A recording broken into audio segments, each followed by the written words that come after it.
चीन अब भारत की तेज प्रगति से डरकर टेक्नोलॉजी की जंग में कूद चुका है। फॉक्सकॉन की भारत स्थित आईफोन फैक्ट्रियों से अचानक 300 से अधिक चीनी इंजीनियरों को रातों रात वापस बुला लिया गया।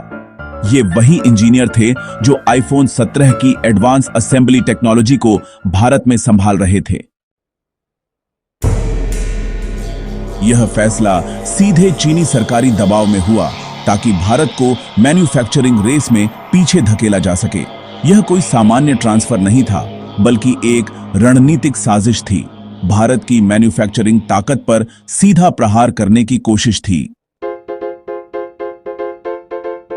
फॉक्सकॉन के प्लांट्स में जो तकनीकी स्थिरता पिछले महीनों से बनी हुई थी, वह अब डगमगाने लगी है। एप्पल को यह विश्वास था कि भारत चीन का विकल्प बन सकता है, लेकिन चीन ने आखिरी समय पर चाल चलते हुए अपने स्किल्ड इंजीनियरों को वापस बुला लिया। साफ संकेत है कि चीन भारत की मैन्युफैक्चरिंग पर निर्भरता किसी भी कीमत पर बढ़ने नहीं देना चाहता। उसे अंदेशा है कि यदि भारत सप्लाई चेन की कमान संभाल लेता है तो उसका टेक्नोलॉजी साम्राज्य गिर सकता है।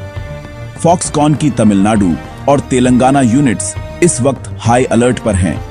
भारत सरकार ने तेजी से फैसले लिए और लोकल कर्मचारियों को अपस्किल करने का निर्देश दिया गया। लेकिन यह भी सच है कि जितनी तेजी से ट्रेनिंग दी जा सकती है, उतनी जल्दी चीनी विशेषज्ञों की भरपाई नहीं हो सकती। भारत के लिए यह उसी तरह का झटका है जैसे युद्ध में एक अनुभवी सेनापति को अचानक हटा दिया जाए। चीन की यह चाल सिर्फ भारत को नहीं, बल्कि दुनिया को यह दिखाने की कोशिश है कि एप्पल जैसी कंपनियां अभी भी उसके प्रभाव से बाहर नहीं हैं। मेक इन इंडिया की जो आशा धीरे धीरे साकार हो रही थी, उस पर अब टेक्नोलॉजिकल अस्थिरता का प्रश्न चिन्ह लग गया है। चीन नहीं चाहता कि अमेरिका या यूरोपीय देश भारत को स्थायी विकल्प माने। एप्पल ने तुरंत यह बयान दिया कि आईफोन 17 का प्रोडक्शन शेड्यूल से प्रभावित नहीं होगा, लेकिन अंदरूनी सूत्रों की माने तो टेक्निकल दिक्कतें सामने आने लगी हैं। असेंबली लाइन में, मशीन सेटअप और सॉफ्टवेयर ट्यूनिंग में वो परफेक्शन नहीं रहा जो चीनी इंजीनियरों की मौजूदगी में था। टाटा इलेक्ट्रॉनिक्स और फॉक्सकॉन ने मिलकर एक इमरजेंसी प्लान एक्टिवेट किया है। भारत और ताइवान से रिजर्व इंजीनियर बुलाए गए हैं और लोकल आईटीआई और इंजीनियरिंग छात्रों को इमरजेंसी ट्रेनिंग दी जा रही है। लेकिन असली सवाल यह है कि क्या भारत उस क्वालिटी को बनाए रख पाएगा जो एक प्रीमियम आईफोन की पहचान है। चीनी मीडिया इस घटनाक्रम को भारत की कमजोरी के रूप में प्रचारित कर रहा है। वहां की सरकारी एजेंसियां कह रही हैं कि भारत को अब भी चीन की टेक्नोलॉजी पर निर्भर रहना होगा, क्योंकि उसके पास स्किल डेप्थ नहीं है। यह एक मनोवैज्ञानिक युद्ध है जिसमें चीन यह जताना चाहता है कि मेड इन इंडिया सिर्फ एक नारा है और असली मास्टरी अब भी उसी के पास है। लेकिन भारत सरकार भी डटी हुई है। आईटी और इलेक्ट्रॉनिक्स मंत्री अश्विनी वैष्णव ने कहा कि यह सिर्फ एक ऑपरेशनल रुकावट है। भारत की मैन्युफैक्चरिंग यात्रा रुकने वाली नहीं है।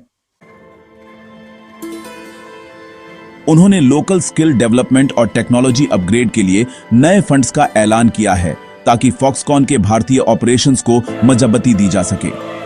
आईफोन 17 का भारत में निर्माण अब एक वैश्विक संदेश बन चुका है, क्योंकि इसमें सिर्फ मैन्युफैक्चरिंग नहीं, बल्कि अमेरिका चीन ट्रेड वॉर का भविष्य भी जुड़ा है।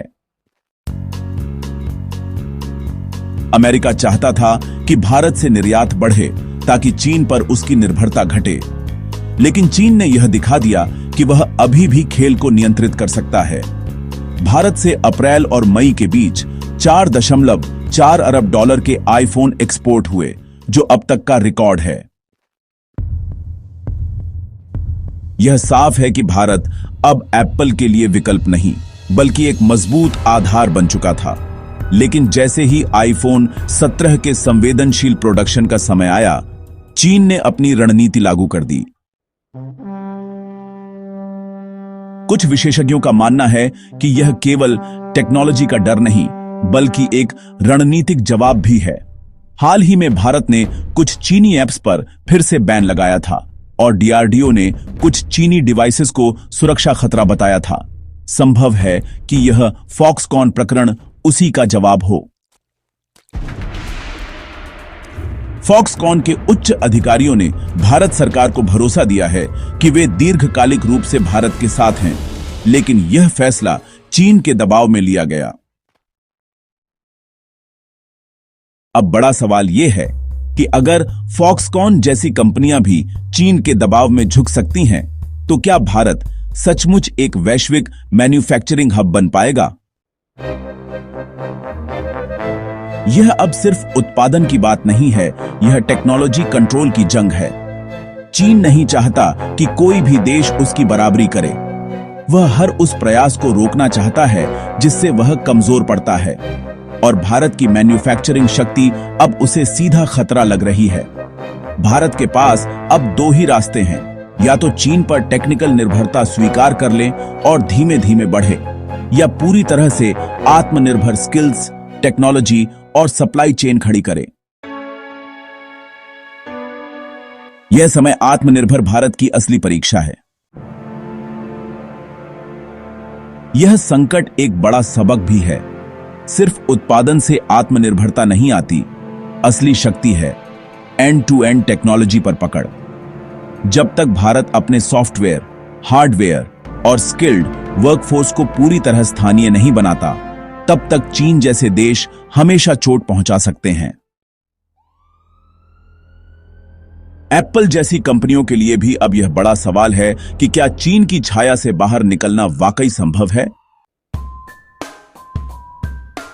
यह निवेश के माहौल को प्रभावित कर सकता है यदि भारत जल्दी कोई समाधान नहीं निकाले। लेकिन इतना तय है कि भारत अब 2010 वाला भारत नहीं रहा। चाहे चीन ने जितनी भी साजिशें रची हों, भारत सरकार और उद्योग जगत अब मेड इन इंडिया से इंजीनियर्ड इन इंडिया की ओर बढ़ चुके हैं। इस नुकसान की भरपाई में समय लगेगा, लेकिन पीछे लौटना अब विकल्प नहीं है। चीन की चाल ने भारत को चेताया है कि मैन्युफैक्चरिंग अब केवल मशीन नहीं बल्कि एक रणनीतिक युद्ध है, और यह युद्ध अब शुरू हो चुका है जिसमें भारत को हर हाल में विजयी होना ही होगा, क्योंकि यह सिर्फ आईफोन 17 की नहीं बल्कि भारत के तकनीकी भविष्य की लड़ाई है। अपनी राय नीचे कमेंट में जरूर बताएं। वीडियो को लाइक, सब्सक्राइब और अपने दोस्तों तक जरूर शेयर करें। जय हिंद, वंदे मातरम।